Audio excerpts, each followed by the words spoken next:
Okay, well, hello everyone, and good evening, good afternoon, and good morning, wherever you're tuning in from around the world for this next episode. We're now in our third season, the fifth episode of that third season on our online seminar series, International Perspectives on Corpus Technology for Language Learning, hosted by myself here at the University of Queensland and the State University of Sao Paulo in Brazil. It's our great pleasure tonight to have Dr. James Thomas, as the former director of MA-TESOL at Webster University in Tashkent, and as well as numerous other previous roles in his career.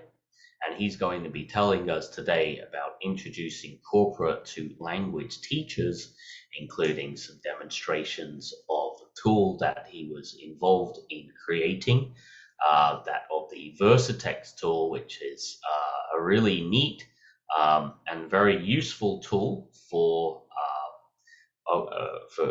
analyzing texts that a learner can upload and to get some valuable concordances, word cloud frequency information, and a profiler of that text. It's a really useful tool that I've used a number of times, particularly for teacher training, and James is going to tell us a little bit about that today and his experiences in working with language teachers together with Corpora. So yeah, it's going to be a really interesting talk. We've already got well over 100 participants in the room already. So let's begin. And just before we do, as is custom with our Australian universities, and particularly here at the University of Queensland, we acknowledge the traditional owners and lands on which we meet, paying our respects to their ancestors and descendants who continue cultural and spiritual connections to the country. We recognise their valuable contributions to Australian and global society. Well, let's introduce our speaker for today. That's Dr. James Thomas, and he's going to talk about work that he conducted at the Webster University in Tashkent, Uzbekistan, where he was until quite recently visiting professor and director of the MA-TESOL program before his recent move to the Czech Republic. He's been working with Corpora in language teaching for over 25 years, hosted the Teaching and Language Corpora conference in 2010, and is a committee member of that conference and was chair of the Corpus Call special interest group and Facebook page, where many of you may have gotten the and information about this seminar series and joined from there. It now has over 2,000 members active on that group. He published the book Discovering English with Sketch Engine 2017 and has created the Versatext software, for which he wrote Discovering English with Versatext, another very useful volume, in 2021. He's also currently the lead researcher on the British Council grant project Conye, which involves creating a corpus of native speaker youth English for the preparation of word and phrase lists that are going to be very useful for data-driven learning with younger learners in particular. So, James, it's great to have you on, and we're very much interested in hearing your presentation. Well, thank you very much, Peter. Very nice to be invited. I've been attending many of these seminars, so it's very nice to be on the other side. Thank you. And thank you everybody for coming today, giving up your time, and hopefully we'll cover some things which are of interest to everybody. I would like to start today by asking you a question. And if you've got a mobile phone handy or something, if you could go to menti.com. I don't know if you've used it before, but this is a tool which you'll see how it works in a moment. Go to menti.com, and when you are there, you can use it on your phone or on your computer. Put in that code, And then you can type in some keywords that express what language teachers gain from Corpora. And this is just a little way of getting some information from everybody to get started. So I'm going to get my phone.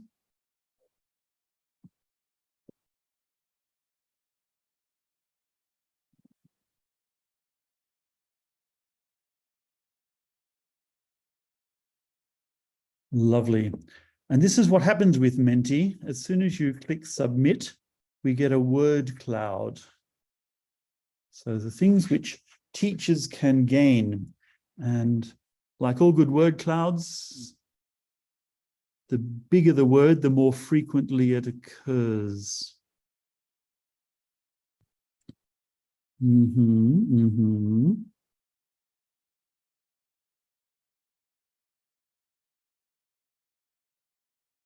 Breadth of knowledge, personal preference, grammar examples, phrases, teaching material. Okay, evidence. I saw evidence, but it jumped away from me. I've lost it now. Evidence, there was there. Autonomy, knowledge, idioms, collocates. Frequency is appearing very large. Collocation, examples, patterns, context. All right, so thank you very much for those. Lexical bundles I see turned up as well. All right. And there's a second slide now. I hope that turns up on your phones or devices, because what I'd like now is to think about some of the obstacles we face when we introduce Corpora in language education. And this is something that my talk hopes to address today, and dealing with some of the obstacles. So does that turn up on your phones now that I've moved the slide forward?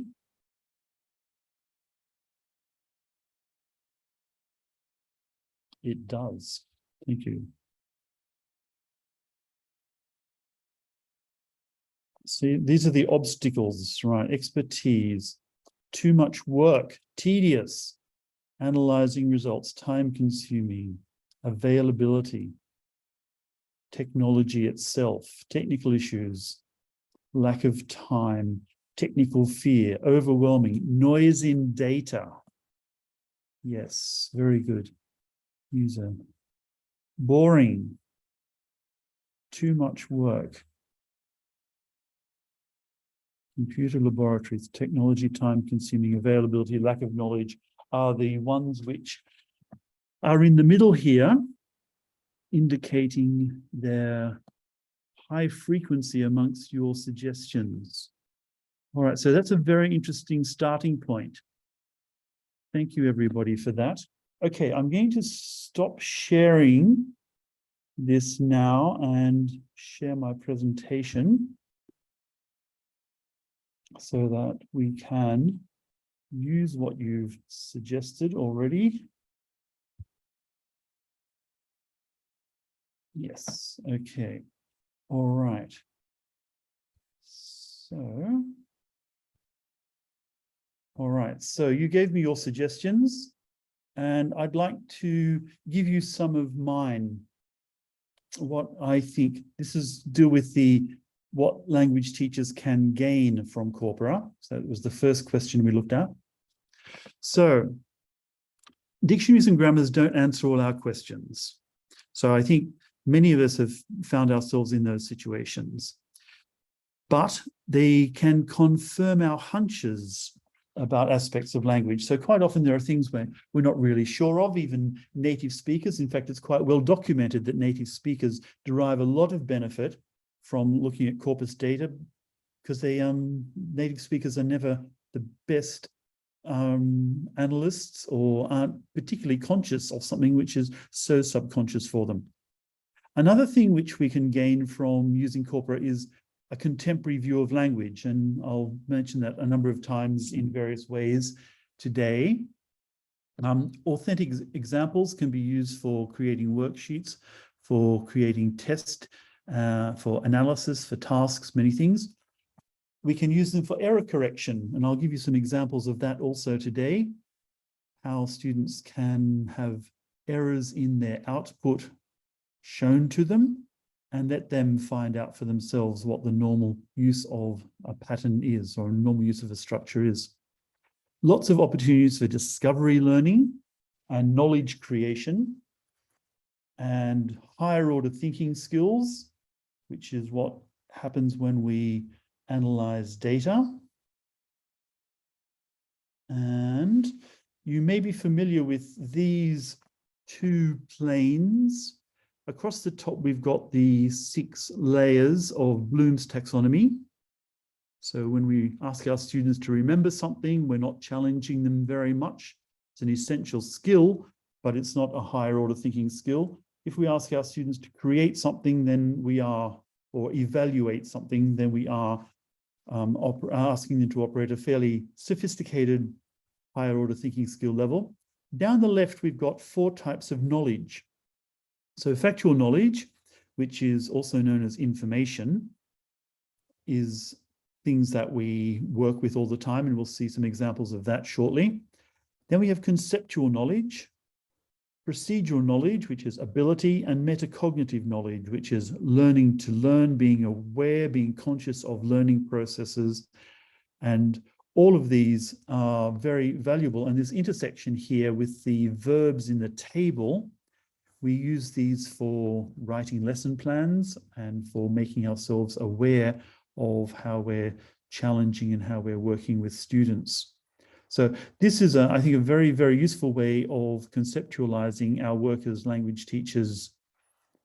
In fact, this is not designed for language teachers, it's designed for education in general. You'll find this applies and has been used or is being used by education departments all over the world in all subjects, but it certainly applies to providing tasks and creative opportunities in language learning. And the last thing I've got here on our list is we are wordsmiths. Most of us who are engaged in language learning love language. So any way of playing with the language and finding out more about it is obviously going to be of interest. And then we talked about obstacles, roadblocks, and walls. And you provided some lovely ideas here. And I'd just like to tell you a few things what I think, in addition to yours. Some of them coincide, some of them are extra. And I've got here, the first thing is a contemporary view of language. So why would that be an obstacle? It should actually be the opposite of an obstacle. But in fact, it challenges your whole understanding of language. And if you've been educated, if you've grown up, if you've become a teacher who teaches rules and in a very older fashion or older representation of language, then working with Corpora can be quite challenging. And it requires the development of new concepts about language. And each of those concepts has its own terms. So that can be a challenge. But as we know, we've got, sorry, not as we know, but some of these things that I'm talking about, the contemporary view of language, this idea of linguistic choices, in which are most or best represented in genre and register. Grammar isn't only rules, but it is also patterns, as we're about to see. Vocabulary patterns and relationships in the language. So not only grammar, but vocabulary and the relationships between words in the language and words in texts is a very, very important aspect of language, which has been confirmed through corpus analysis repeatedly in our lifetimes. And it is something which we can take into the classroom. Multi-word units is a huge topic in linguistic research, and some of it has made its way into language education, but not a great deal. And then the importance of frequency, and we get this possible versus probable. And I like to think of all of these types of categories, they all beget linguistic tasks. Every one of the things that are on that list is an opportunity to create a linguistic task for students to do. And if we think about these people on the left here, we've got John Sinclair, who was instrumental in the Co-Build project. And he wrote a chapter of a book book is How to Use Corpora in Language Teaching, 2004, a chapter called New Evidence, New Priorities, New Attitudes. Even the title of that chapter leads us into new thinking. And Gerard O'Grady, now I don't know if this statement is by him, but he was the one who introduced me to the idea of linguistic hand-me-downs.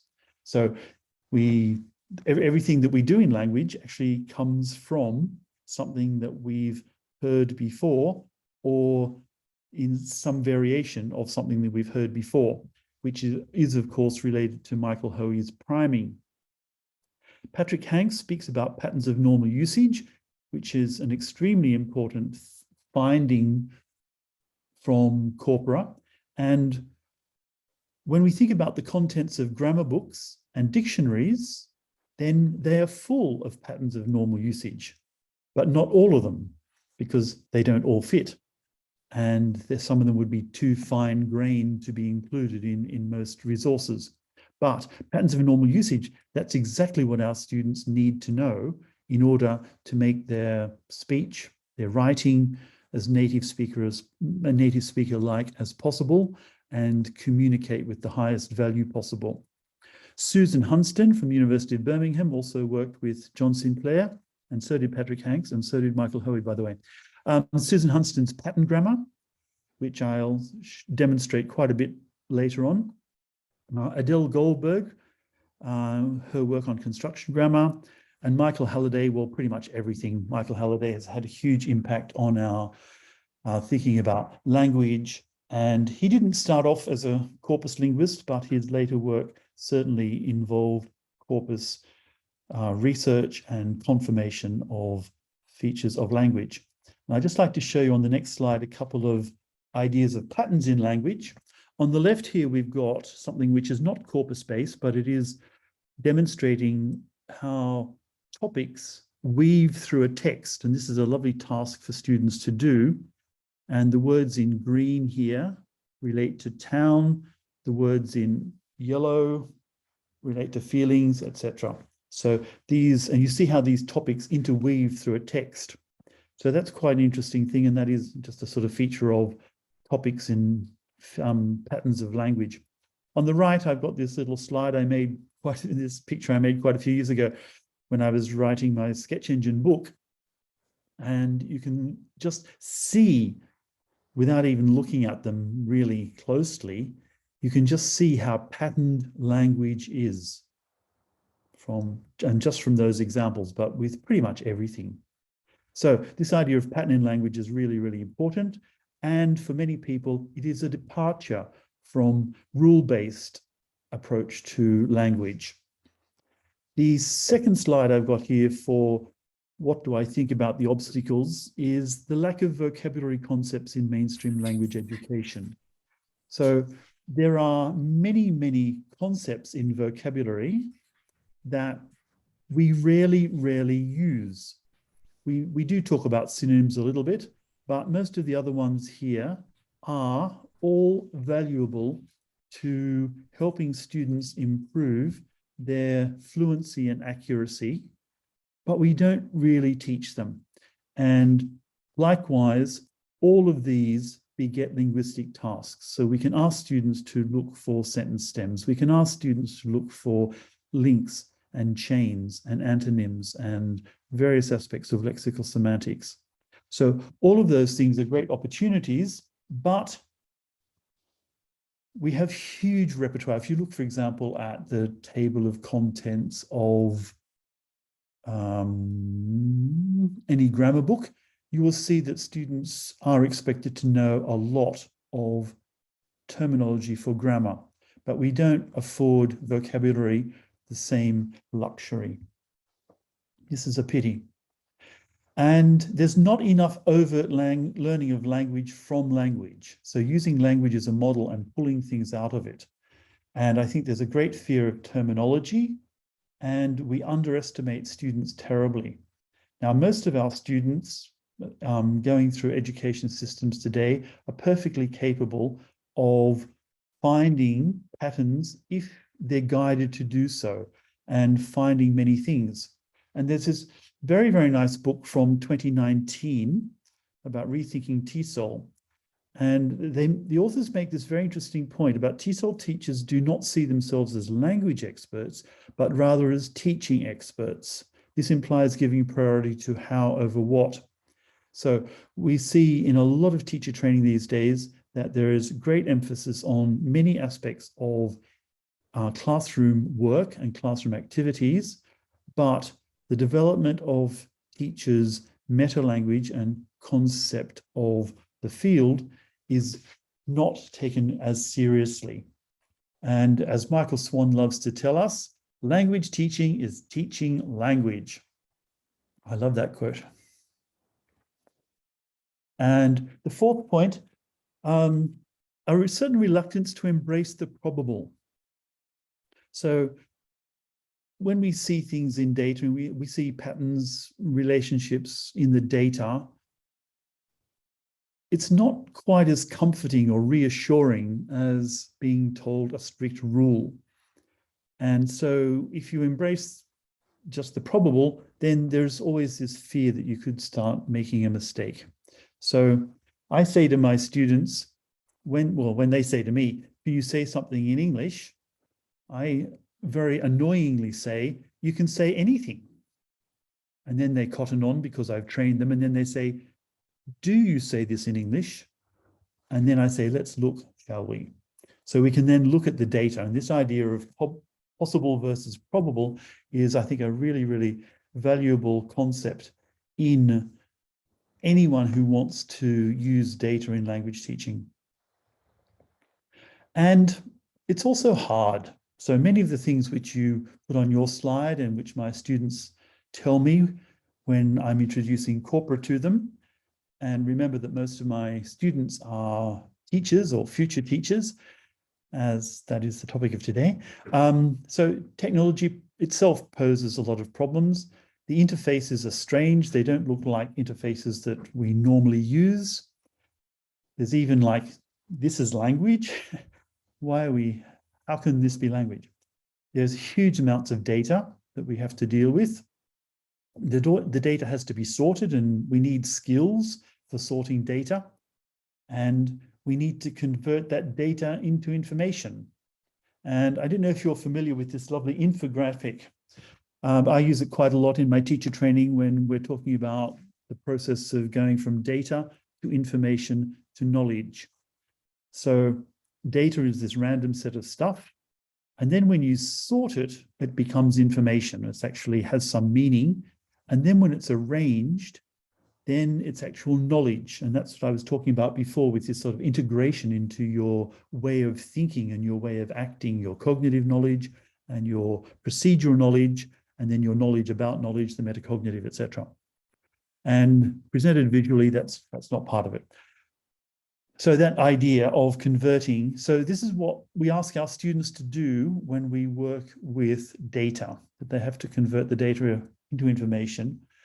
And also, it's often confronting for a lot of people to reconcile what they already know about language with what they find in the data. And that can be a problem sometimes. And then what? So once you've done all of that, so what? You know, how do you know if you have learned something? What are you going to do with your findings? So I asked my students, they had to have a discussion about data-driven learning in week 6 of the course, which I'll introduce my students in a moment to you. But I took all of their discussions because it was an online discussion. So I put the data into Sketch Engine and I searched for words related to challenge. So this is one of the tools that Sketch Engine has. It's called the thesaurus tool, and it looks for similar words. And when I was looking at the words that were in their texts related to challenge, these are the words which Sketch Engine recognized as being similar in some way. And then I looked at some of the examples which they provided. So most of my group mates are experiencing difficulty in understanding, analyzing concordance lines properly and contextualize them as we are novice students. Very honest, very fair comment. A lack of resources and tools, lack of instruction and practical experience, lack of proper training and pedagogical experience. So all of these students are having these problems, and they're very, very real problems. And I've got one longer quote here from a student. Too technically difficult, don't have enough knowledge of Corpora, limited access to the internet. So then, to resolve these challenges, the student has made some suggestions. We must teach Corpora, like COCA, to our teachers and students in depth simultaneously. Secondly, Corpora have to be specialized and modified for teachers and pupils. So very, very wise suggestion from somebody who has very little experience, but was motivated enough by using Corpora to see that once you solve the problems, it's all going to be worthwhile. And some other alleged obstacles. So we have cultural references which are impenetrable, and we have non-literal usage in corpus examples which can be incomprehensible. There are mistake slips and typos in corpus data which can be misleading, and taboo words which are unacceptable. So they're all quite real-world things. Incomplete sentences. Well, this is a big issue, and it's something which you see in all of the literature about problems with using Corpora with students, is that they're incomplete sentences. Well, the sentences aren't meant to be read. And many tasks can be designed, and you'll see plenty today, which do not involve reading whole sentences. And it's not true of all software. Not all software requires, or not all software shows incomplete sentences. It depends on the task. And I had a nice example with some students many years ago. This was actually before the year 2000, long before we were using Corpora online.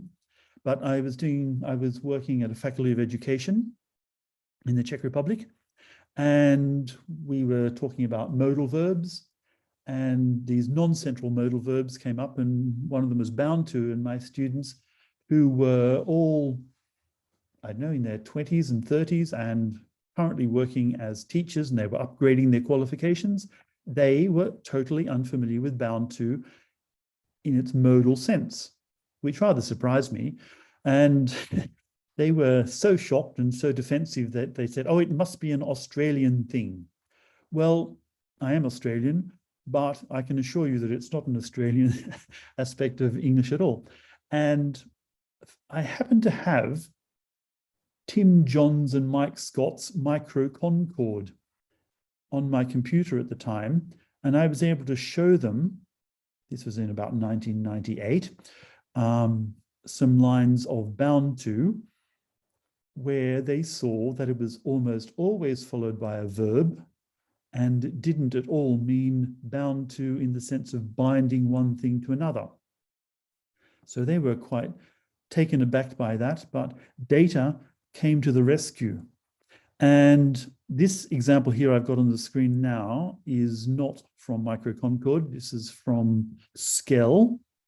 And only 2 of these 10 examples are followed by noun phrases, and therefore mean the more lexical meaning rather than the modal meaning of the verb.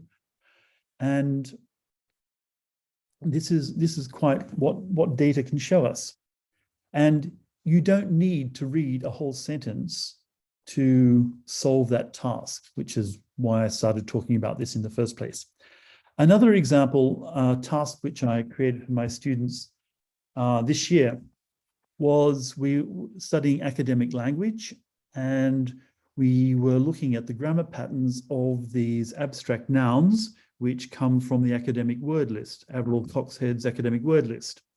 So the task was to look at these nouns and see which ones were followed by that, which were followed by to infinitive, etc., as you can see in the table.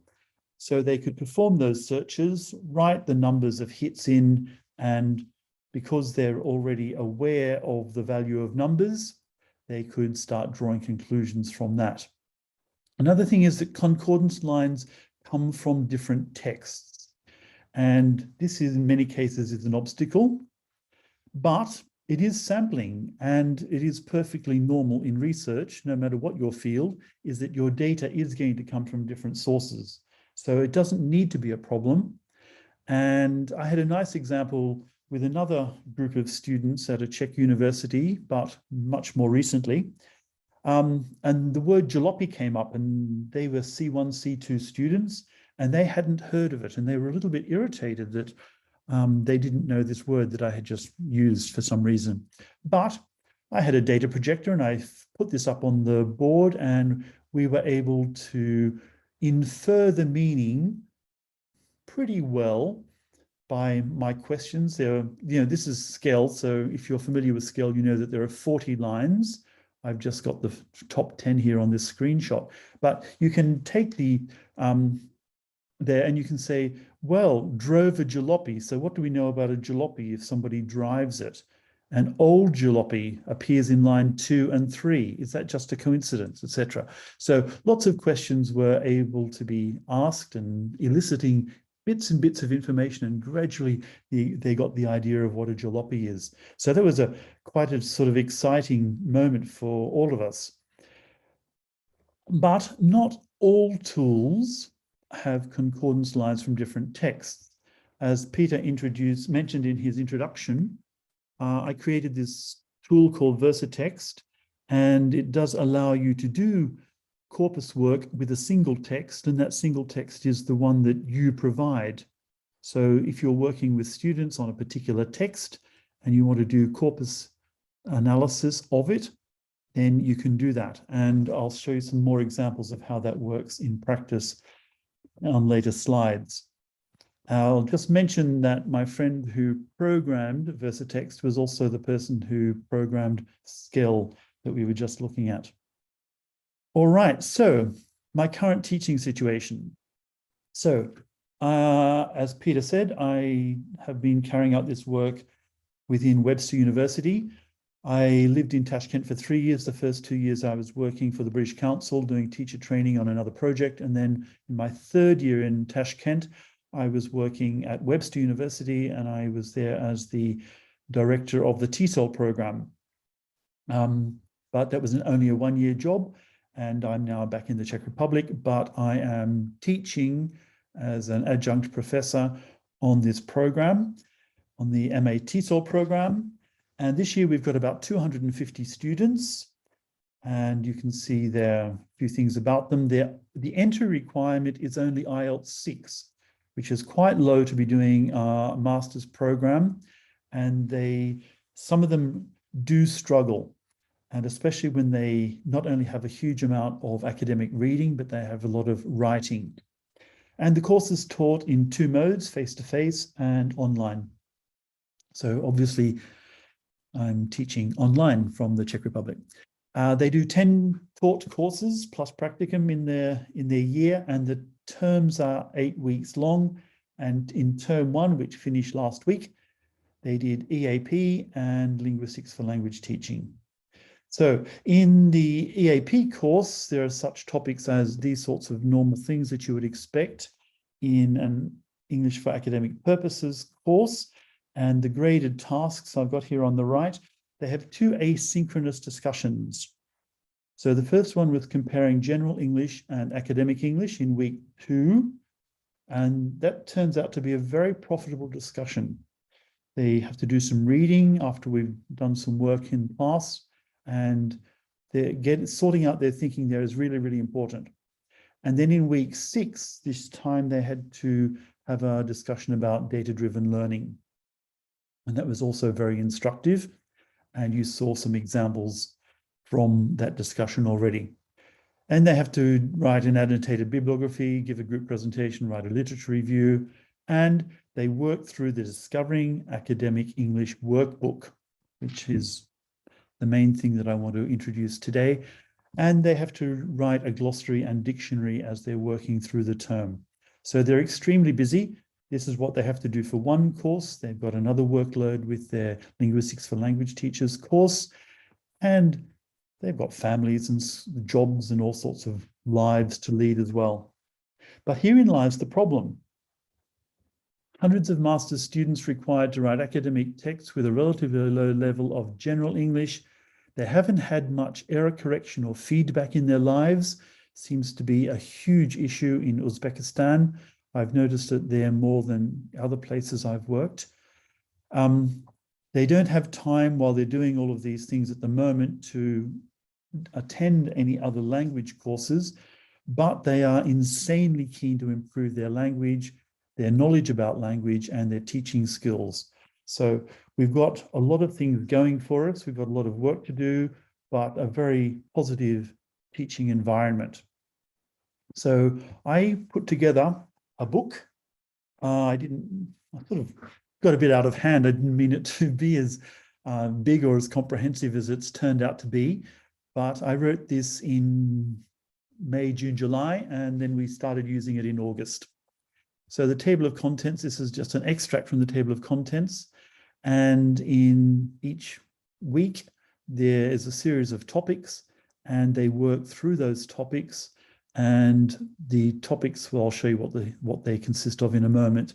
So each week there is a syllabus topic like EAP versus General English, and then there are aspects of language and using Corpora and contemporary views of language, which I introduced in the first part today.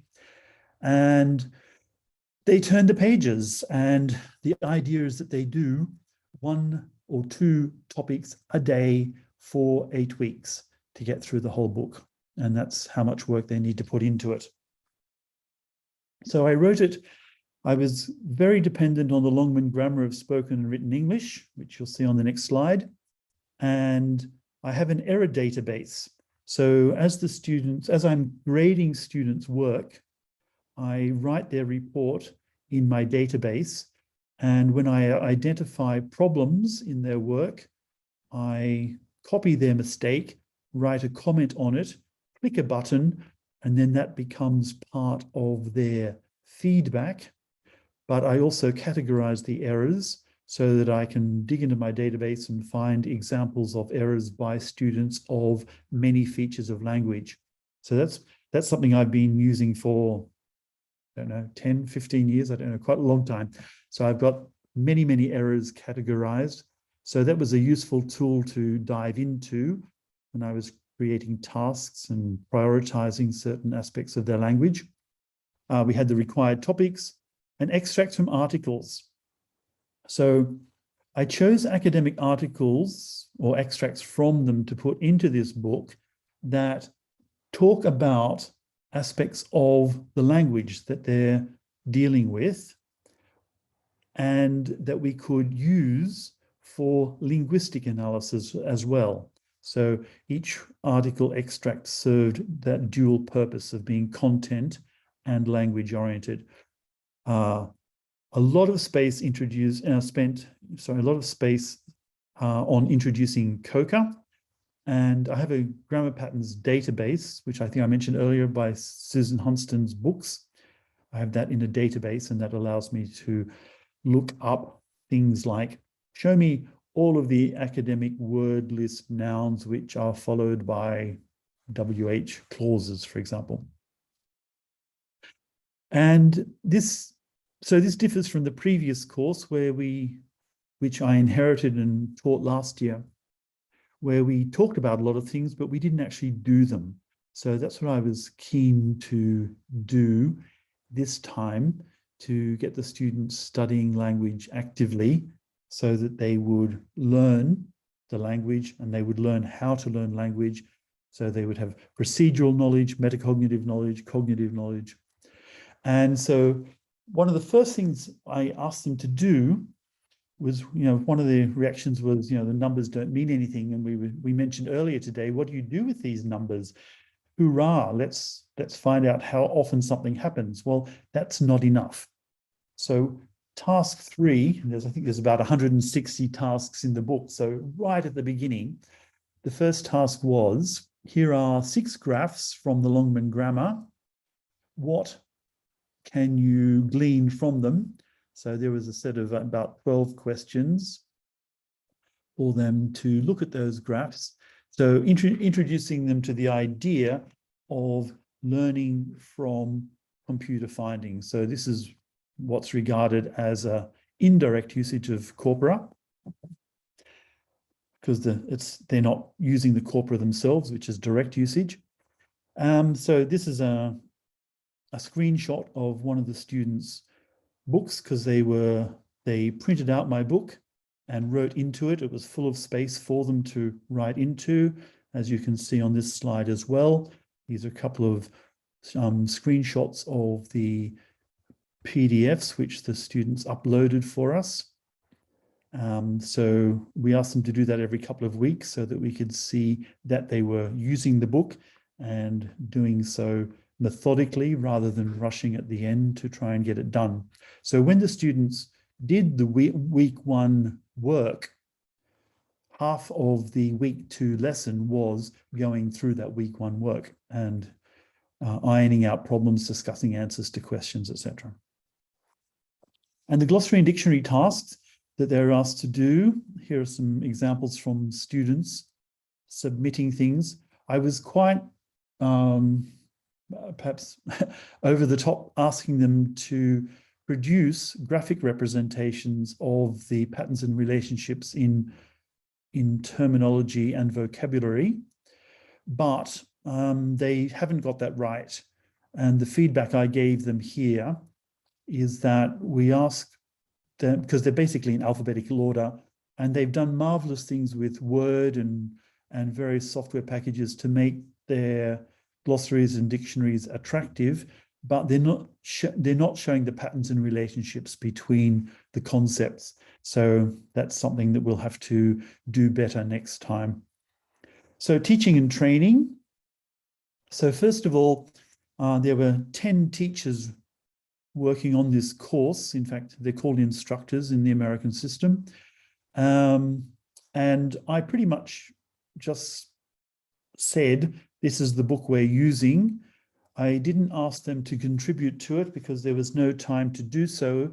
And my experience in co-authoring works with a large group of people is I find it's better to actually provide something and let them use it and work with it and contribute to 2nd, 3rd, 4th editions of it. And I had that experience in Uzbekistan when I was working on the British Council project in the years before. So I decided I'm just going to do it, and then we will develop it together henceforth. So I had a Zoom meeting to introduce the project. I prepared PowerPoints of all of the units, and you can see in the screenshot on the right and at the bottom that I was uploading those PowerPoints weekly for them to go through, and we would have weekly meetings to talk through those PowerPoints so that they would be well prepared for the lessons that they were giving. And we had a Yammer group. I don't know if you're familiar with Yammer. I wasn't before, but it's a communication tool which is part of the Microsoft Office suite, which Webster University has a license for. So that was our communications tool. And I also had a Google document with descriptions of tasks and answers to them and any advice I thought might be useful for them. So I provided absolutely as much support for the instructors as possible, with the single exception that we didn't have a training session on using the tools. And I did that for a very specific reason. So what's in the book? Well, its subtitle is Task-Based Linguistics, and it doesn't have nice pictures, gap fills, matching exercises, or bilingual lists. So already confrontational in not being like another language book. I don't know if you're familiar with this. This is my favorite gap fill ever. It's by Heinrich Heine, the German poet. But what does it have? Well, it has the book. This is the Discovering Academic English Workbook, has lots of graphs, tables, information from the Longman grammar. And the reason for this adoration, shall we say, of the Longman grammar is that it describes 4 varieties of English. He calls them, or they call them registers, one of which is academic. academic prose. So a lot of information about academic language is provided, information and data. There was a web quest that students had to perform to find out, get information themselves about the academic word list. There are lots of tables to complete by doing tasks. There are reflection tasks always throughout the book, and I'll show you some examples of that. Identifying linguistic features in academic papers. So there's those extracts I mentioned before. Just information about new features of language. Lots of screenshots of web tools. COCA tasks with instructions and screenshots. Links to related reading, COCA tasks for observing linguistic features, and instructions regarding online quizzes. And that was another part of the tool. So here's an example of a task. So read the first paragraph of the introduction of this article on literature reviews and underline all of the finite verbs. What is the most frequent verb here? So this is an article about review of literatures, and the students have to write a review of literature at the end of the term. So once again, using a text for a linguistic purpose. So when I put this this extract into Versatext, I could say, show me a concordance of all the lexical verbs, which is what you can see on the top right, and show me a concordance of the verbs be, have, and do. And there is no have and there is no do in this extract, so they're all is. They're all the verb to be. And the verb to be can either be a lexical verb or it can be for the continuous or passive. So we can look through and see, is the passive being used? Because we know about using the passive in academic writing. Is the continuous being used? So is it an auxiliary verb or a lexical verb? If it's a lexical verb, is it saying X is something? Something is something, which is this very strong feature of academic writing and what Michael Halliday calls grammatical metaphor. So we can introduce the idea of grammatical metaphor, and we can then see how that works in that example. So you can see that introducing this to teachers where they're learning their subject, but they're also getting lots of ideas about using these tools for their own teaching. And there was a task about copular verbs. Well, that was a task about copular verbs. And here's examples of how the students can conduct these searches, so the screenshots of these searches, and which adjectives are commonly used after be. So that's always a worthy search, and they can learn from that. And colligation and grammar patterns. So down the left here, we have some grammar patterns from the Susan Hunston et al.'s books. Noun for noun plus to infinitive, verb noun at noun, noun between plural noun, etc. And the first word in those grammar patterns is the lexical word under investigation. So I've got a couple of examples in the middle column. And then in the third column, well, the student should perform these, look for these patterns in COCA, and then they can write their own additional nouns that are, or words which are used in those particular structures. So really teaching the idea. And the wonderful thing about grammar patterns is that it's a real contribution to fluency and accuracy, and it sets up the basis of any message clause in a text. So you have the opportunity for someone to do something. Well, that is the bulk of a clause. So you only need to put in some other lexical words and you're building the essential building blocks of the language are there. Some more examples of colligation and grammar patterns. So some more of those. Here's a task. The task on the right, we saw a few slides ago. So the information on the left is introducing the task with plenty of screenshots, how to perform those searches. One of the topics we had was gender neutral language and how we could use COCA to identify a trend in gender-neutral language. So some screenshots there about performing them. And this is a screenshot of a student's page. So nice to see how the students are using the book. And the screenshot there in the middle actually shows something very interesting. When we use the chart tool in COCA and look for the phrase he or she, you can see that it is used less frequently every decade.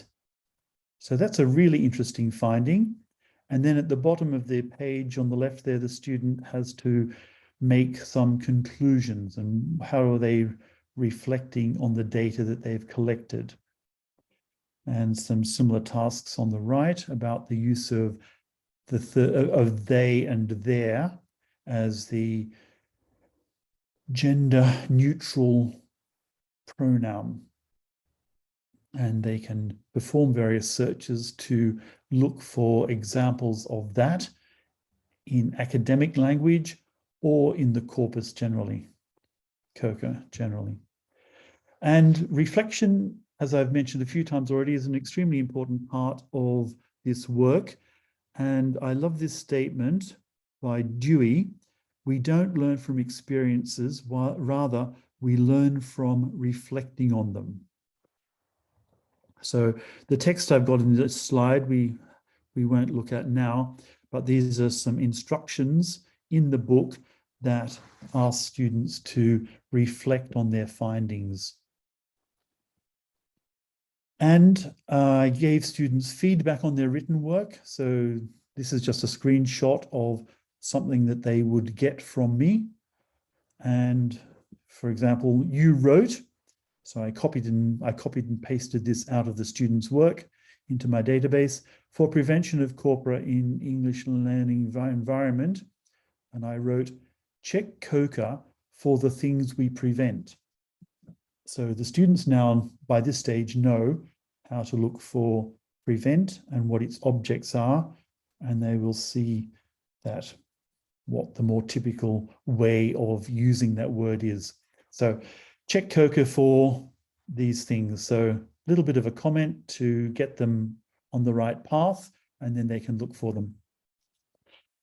Telegram, I don't know if you use Telegram. I didn't use Telegram before my Uzbek life, but wow, there is no life in many parts of the world without Telegram. And one of the nice things in Telegram, the tool that it has, it allows you to create quizzes. So I've got hundreds of students now in the Telegram channel, and I decided to create these quizzes because what I realized was when I was giving this feedback that only one person was seeing it. So I thought, oh, I can make little quizzes and ask the students to do a little COCA search and fill in the answer. So if they did that search to answer that question, they would have seen that in COCA. There was another question here, a student used on top of that, which is a nice phrase, but is it academic? So using the chart tool in COCA, you can see that over there on the right, it is minimally used. Of all those genres or varieties that Mark Davies has in COCA, academic text is the least likely to have it. Interestingly, you'll see that 44% of the students got the right answer, 31 got the wrong answer, and 25 got another wrong answer, which is very interesting. So another one I had was prove the point.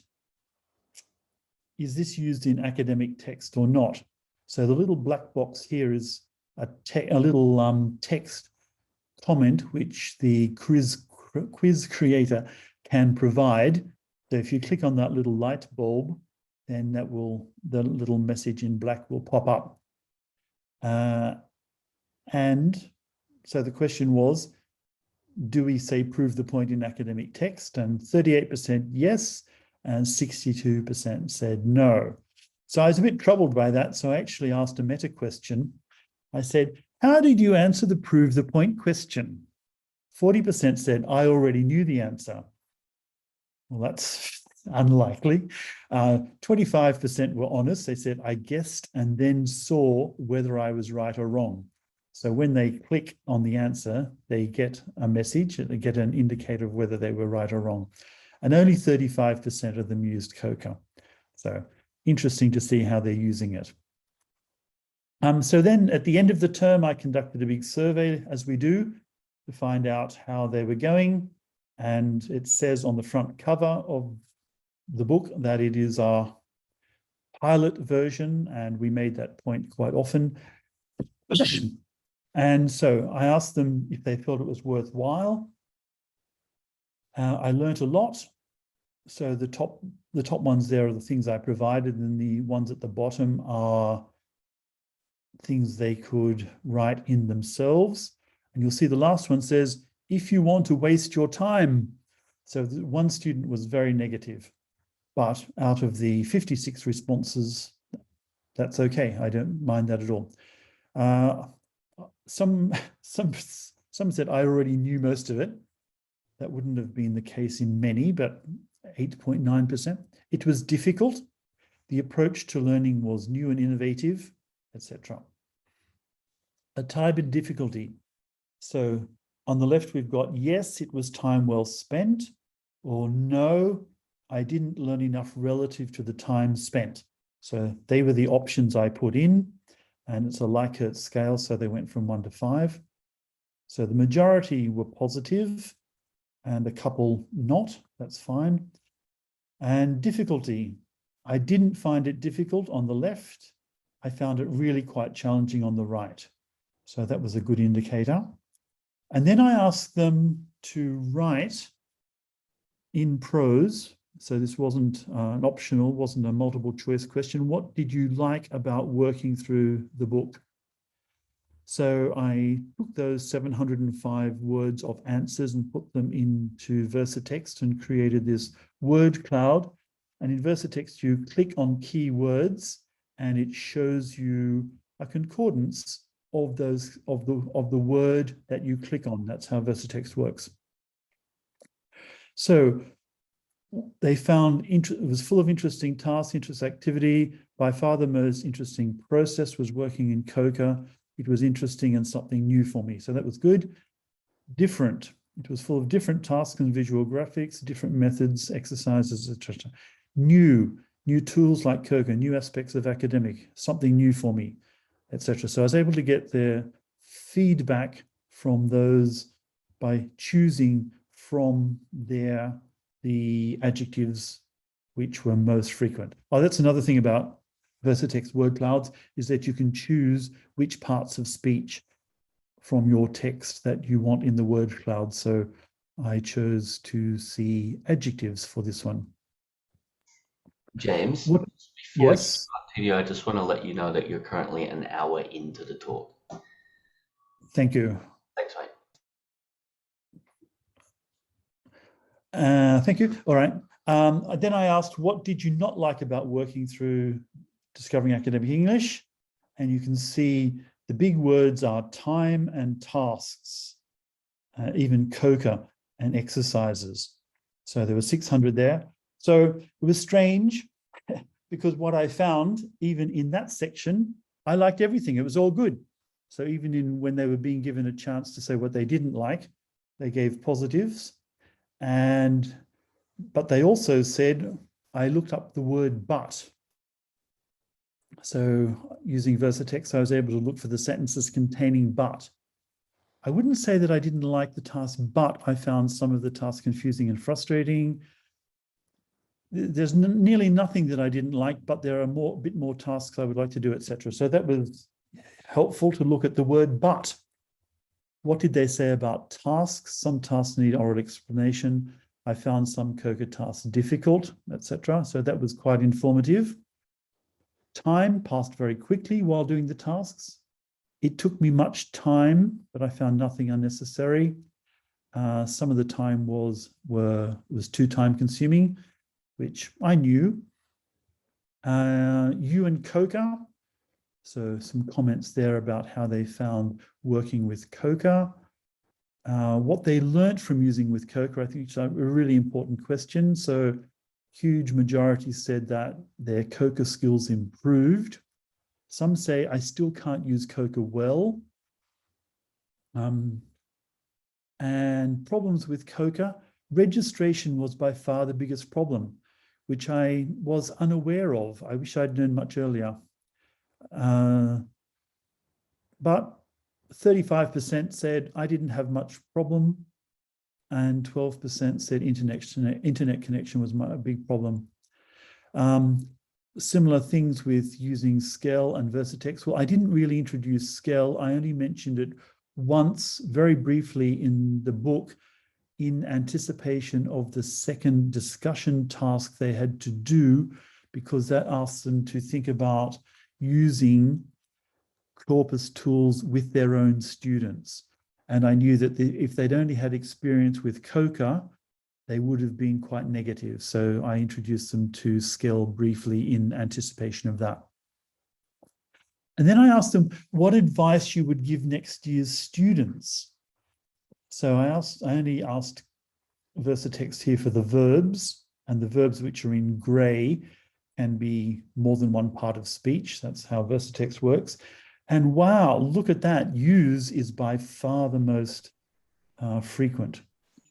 So some example sentences there. So they had sentences there with use. And what advice would you give teachers? So I looked for would and should examples there, and the students provided some advice for teachers. And I also looked at how they use the word more in their feedback and how they use the word instructions in their feedback. I'm sorry, I'm rushing through this now for obvious reasons, but all of that was really, really instructive. And so my almost last slide, the overview of introducing corporate language teachers. So I threw them in the deep end, as this picture is attempting to illustrate. I didn't give them a lecture or provide them with specific information about Corpora. I simply said, let's do it. So we started with that indirect task of interpreting the Longman graphs. They read some stuff about Longman grammar, academic word list, grammar patterns, data-driven learning, academic phrase bank, and exploring these things. And then there was direct use. There was a lot of knowledge creation, and we talked about that, about the process of working with data and how that becomes information and knowledge. So I think that's fairly important in teacher training anyway, but they had the example by using data. COCA searches for word families, etc., DIY corpus, collocation, colligation, and many other searchable features. So many COCA tasks, some Versatext tasks, some online quizzes, the discussions, and the Telegram channel. And in the future, I think there are enough positives from the students and colleagues to keep going. So these are my future plans. So obviously there's a need for clearer instructions in some cases. And I want to create tasks based on COCA's instructions because they're there, but the students weren't aware of them enough, I think. The first searches were not very exciting. The book could be more attractive. I'm not going to use the virtual corpus in the next time because that can come up. Yes, more tasks that actually require using the language studied, integrating tasks with the linguistics course if possible. That was a new course this term as well. And some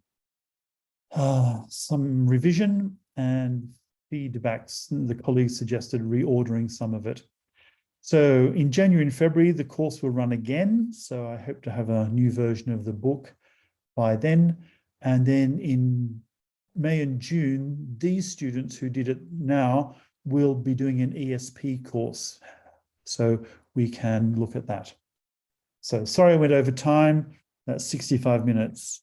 So thank you very, very much for spending your hour with me. And I will stop.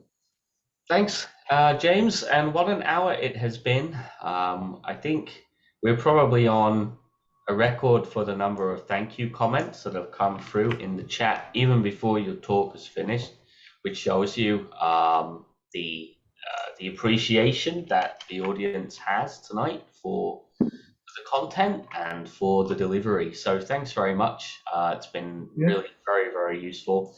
Questions are still coming in, and I've managed to collate a couple of these. In particular, the big burning question coming in from quite a lot of people is about the book itself, the DAE. Yes. When are we going to see that? Right now. There it is. But So I guess by not seeing the physical sense, but when are we able to get our hands on it, or is that something that is going to be released in the future? Well, I think there would be some copyright issues at the moment because I didn't mind putting people's articles from various journals into a workbook for students, which is being used in-house. Yeah. But in order to sell it or to make it available to a wider market, then I would certainly have to go through the publishers of, or the copyright holders of articles, or delete that altogether. Yeah. So that's some time off, and it needs a lot of revision, and it's very much designed for a specific course. But I am looking forward to developing it. I do have this is the book I wrote 6 or 7 years ago on using Sketch Engine, and I'm not advertising it because it's terribly out of date, because Sketch Engine came up with a completely new interface. So all of the instructions for carrying out tasks are invalid, but it's very usable in terms of the questions, because it's also called Discovering, and it's full of questions and tasks all the way through the book. That's great. Thank you, James. I've also just posted the link to your website, which contains your book on Versatext for people who are interested in using that. Okay. As I've mentioned numerous times on this series and in my own research, it's a fantastic tool that can be used particularly with the aiding of reading skills, which is something that I'm just reviewing this book here, Beyond Concordance Lines, which my filter is just about showing you there. And Yes. there's a great chapter in there which deals with the use of Corpora for extensive reading. And I found that Versatext is an absolutely brilliant tool for the teaching of extended reading, in that when the teachers have these reading passages that they're working with, they run them through Versatext and get students to run them through Versatext, and it just makes everything really interactive for them. That's lovely to hear. Yeah. So let's go back to the questions. So again, Ariel asks, what, in terms of working with the group of language teachers, as compared to working with language learners, what do you feel is unique about working with that group? Well, for me, the really important thing about working with language teachers is that there's no reason to be afraid of meta-language or terminology. When you're working with ordinary learners or students who are doing ESP or EMI courses who are not linguists, then we need to be a little bit more conservative, but not too much so, but I find that the main thing. But I also find that when I'm working with teachers is that when I'm introducing Corpora to teachers, they are thinking about it on several levels at the same time. They're non-native speakers, and they're realizing, quite often the comment is, why didn't somebody tell us about this before? That's a very frequent comment I get from teachers. And so they're thinking about it on what it can do for them, but they're also always thinking about, at the same time, oh, and how can I use this with my students? So it's sort of in there at two levels at the same time. Yes. Thank you very much, James. Thank you, So I Ariel. think I have a further up question. It's actually related to your answer. So in your training of these group of language teachers, and of course they are also language learners, do you did you specifically ask them to like implement the Corpora in their lesson planning, since that they are language teachers and they might be thinking of using it for their own teaching? Not the course I've just outlined was the first terms course Yes. of English for academic purposes. They will do other courses in the coming terms, one of which is resource writing. There are lesson planning, syllabus writing, test writing, Yes. and at the end, ESP. So I'm no longer the head of department, so I can't tell people what to do. But what will interest me further down the line is to see if the skills which they've acquired this term, they apply to these other courses, whether they're required to or not. Ah, yes. Yes, because I think it would be very interesting to, Peter's recently has a study about like the TPAC and DDL, and I think it would be really interesting to see like how their TPAC in data-driven learning or just use of Corpora in general develop over the time. Yeah, and Yes. starting with your very inspiring training, it was like really good. It was like lots of practical examples that for us to see. Thank you very much for the inspiring talk and your research. I really love your books and studies. Thank you very much. Thanks, Ariel. Thank you. Yeah, I mean, it's going to be interesting to see how you or how those same people go into those extra lessons that they've got coming up on, say, assessment and then into ESP. Yes. So to what extent do you think that they'll try to incorporate some of that corpus use into those later classes? I guess the hope is that they would, right? It's only a hope, it's not a requirement. I just started teaching a methods course this week. That's the second term. And the course was written by somebody else and the word corpus isn't used at all. So we shall see. It's an unknown quantity at the moment. Thank you very much. Thank you. Got a question coming in now from Paula. Hello, Paula. Hello, how are you? Thank you so much, James. We have used VersaText quite often in class with in our teacher training program. And when we use one text, we have the text profile that I like to point out to students, what kind of information they can see. But I have not explored that so often. So I'd like to know if you have used that with students in class. The profiler? Yes, when you have the academic words. The profile tool in VersaText. Yes, well, the profile tool can be used in various ways. It's mainly, I think, mainly for teachers. The word cloud and the concordance part of VersaText is much more useful for students. I think the profiler gives the teacher some idea of the lexical complexity of a text, but it also, further down the page below those graphs, it also allows us to, in fact, should I screen share that? Yes, if you don't mind. Okay.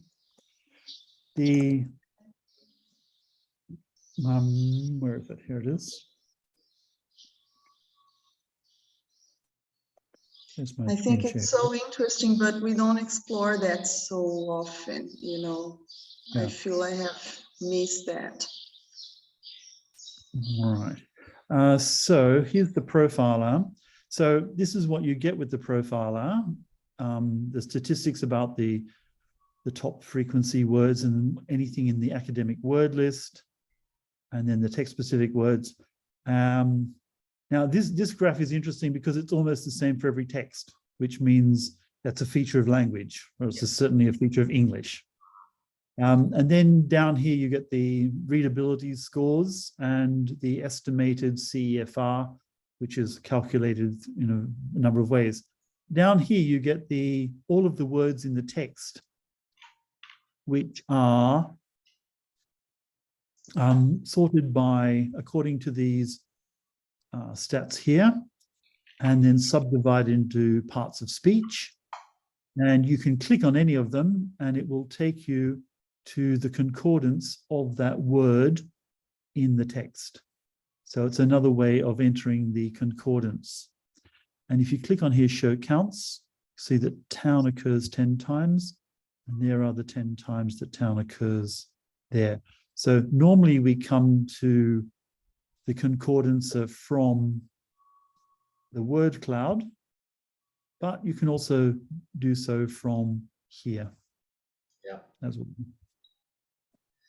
I say in my own attempts at using this with teacher training workshops in Indonesia, with the profiler, we kind of, well, the readability and the CEFR generation is really useful, because what would happen a lot of the time is that the teachers just find reading text by Googling them.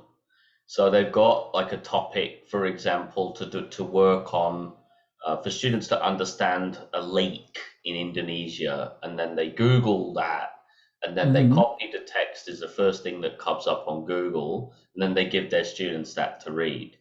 Right. But very often the text may be just written at a level that is just for, not really suitable for second language learners of English, Right.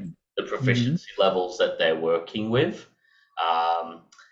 So that's a major issue. So having that profiler there gives them that. And then the other really useful element of the profiler tool for me as well is the text specific words function, in that when you got that kind of weird text, like about a lake, a particular lake in Indonesia, and you want to know what words you need to learn to understand what that text is about, right? To get the aboutness of the text, and that text specific words, I think is really useful for teachers to help highlight the words that their students really have to the lesson really has to focus on those in order for students to get what the text is about. And I've got a question from Michael Joseph about how I make sense of the readability index. Like I said, I don't use the actual readability number, but I do use that the CEFR grader there. And there's quite a lot of other software out there that does very similar things in terms of giving a text CFR one, but having the text, the words filtered in this way by top 1000, 2000, AWL and text specific words is it's the best instantiation, I think, of this kind of automated text analysis thing. And it just puts it in one nice, simple, easy page for teachers to work with. So yeah, and also we've separated common nouns and proper nouns as much as we can as well now, which I think is quite important, because proper nouns is, these are people and places that you might need to do some top-down teaching of for students to make sense of the text. That's it. Yeah, I find that this is something where a lot of the time you might be able to make gap fills of, say, the adjectives or the adverbs and so on, but those text-specific words, that's something that you wouldn't be able to do. You really got to, like you said, go in from that top-down perspective and have the teacher raise awareness about those words before maybe they go into that text and start playing with it. So it's really very useful tool. Yes, for sure. I think we should explore it more. Thank you, Peter and James. Thank you. Thank you. Okay, I got one more question from Conrad, which is about using or whether James has experience introducing DDL to CLIL teachers, content language integrated learning teachers, and if so, what happened there? No. No. Okay. Sorry. Sorry, Conrad, I haven't. I do, however, do EMI work, which is a little, obviously shares some similarities with CLIL. I do think that Versatext is incredibly useful for CLIL, though I don't have any personal experience with it, so I am being as honest as possible here.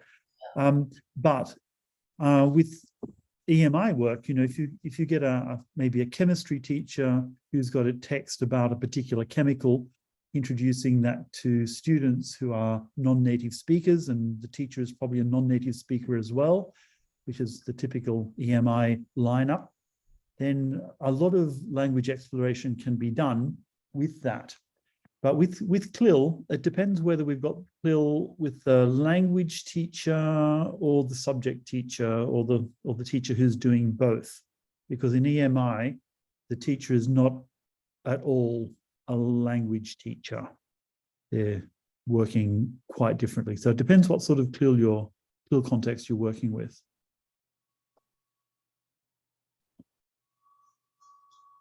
Corridor and Fred, you're on mute. Yeah. Thank you.